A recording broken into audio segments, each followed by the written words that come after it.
Hello Malaysians, my name is Professor Dr. Muhammad Tajuddin, and in this video I would like to talk about the incident of the flag in relation to let the flags of China and Palestine unite us and not divide all of us.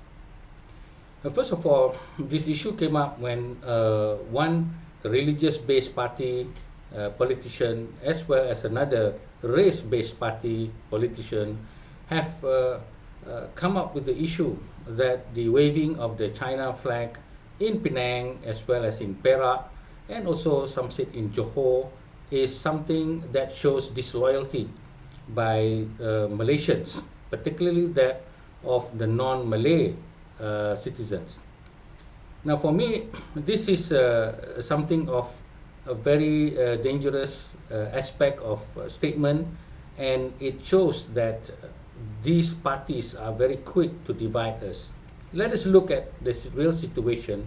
First of all, let us look at the Palestinian flag that has been waved since a year when the Gaza war with Israel and the Palestinian had started. Now, we see not only Muslims waving the Palestinian flag, but we also see non-Muslims like my friend Tian Chua, as well as many others who are in solidarity with the Muslims in terms of wanting to end the war as well as to give humanitarian aid. So for me, this shows a very positive sign that number one, we are part of the world. We cannot be in our coconut shell by ourselves letting another country suffer. And so just because the country perhaps have a majority of Muslims and supported by Muslims, it does not stop other non-Muslims from supporting it. And this again shows the solidarity of us together as Malaysians.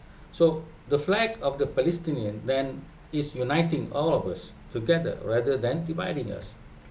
And the question comes when the China flag is being waved, not by Malaysians, but by their own nationals. Why is this an issue? For me, China presents a very important, not only a trading partner, but also a very important political connection. It is not the first time that we have this kind of connection in terms of trade as well as politics and even military.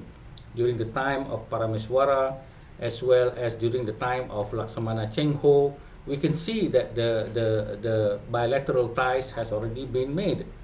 So why are some of these politicians from a race-based party and from a religious-based party trying to insinuate that non-Malays are disloyal and perhaps giving loyalty to another country? Now, the times of the communism has passed. There is no more threat from communism, as far as I understand it. My father was a policeman in the field force, had fought the communists, and I could see the worry of my mother, who had 6 children to take care of and wondering always whether her husband would be coming home. So the threat of communism was real, and it was something terrible, but that has passed. And we now have a different relationship. At the university, I have many China students to supervise. I was very surprised that China chose to come to Malaysia because I thought China had all the scientific and engineering prowess, meaning they are better than us in terms of engineering and science. But apparently there are certain things like social science as well as religion and culture that they want to learn, and it shows that their idea is about embracing the whole world in a diplomatic and a cultural manner. Now, China is also a technological giant and threatens Western countries like United States and Europe.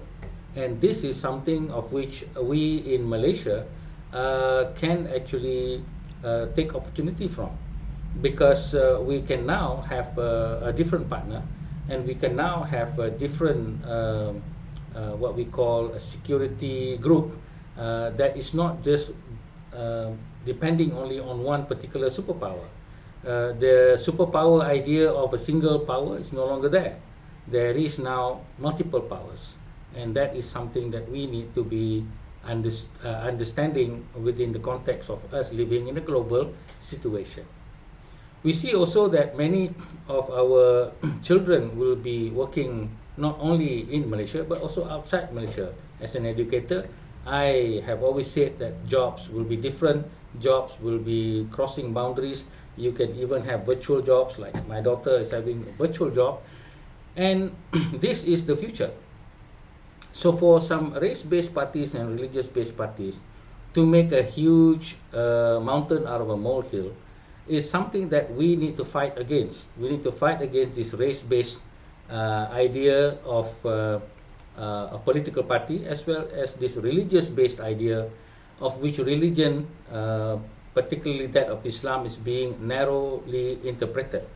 The Prophet Muhammad sallallahu alaihi wasallam himself had made pacts with non-Muslims in Medina. There were the Jews and there were the Christians, and they were not just Muslims there for him to be defended, meaning that Medina was defended by all of the citizens, and this is the example that we need to understand. And so I like to remind Malaysians not to fall for this race-based party and not to fall for this religion-based party, because they are trying to sow distrust, mistrust, as well as hatred between races and between our religions. And this is something which we can defend in terms of not having them try to divide us, but actually we can understand that we are united by the flags of both countries, of China as well as Palestine. So let us not fall into the trap of those bigots and racist politicians. Let us unite in terms of humanity.